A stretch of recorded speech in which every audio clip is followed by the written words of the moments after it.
Hello guys, আসসালামু আলাইকুম। যারা আমার চ্যানেলটিতে নতুন আছেন তারা অবশ্যই আমার চ্যানেলটি সাবস্ক্রাইব করবেন এবং পাশে থাকা বেল আইকনটি বাজিয়ে দিবেন, কারণ আপনাদের সহযোগিতা ছাড়া আমি কখনো এতটা দূরে এগোতে পারবো না। সবার আগে আপনাদের দোয়া এবং ভালোবাসা দরকার।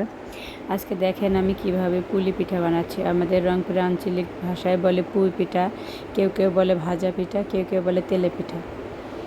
আমার কাছে এই পুলি পিঠাটা অনেক মজা লাগে। আমি এটা গুড় দিছিলাম, খেজুরের গুড় দিয়ে বানাচ্ছি।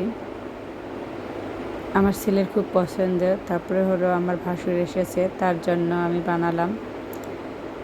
অনেক ফুলকো ফুলকো হয়েছে। অনেকে পিঠা বানাতে ভয় পায়, হয় না, কিন্তু আমি অলওয়েজ শুকনা চালের গুঁড়ি দিয়ে বানিয়ে থাকি। আমি শুকনা চালের গুঁড়ি দিয়ে বানাই।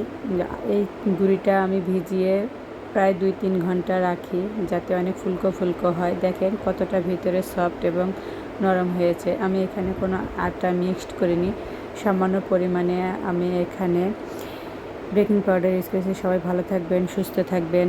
আল্লাহ হাফেজ।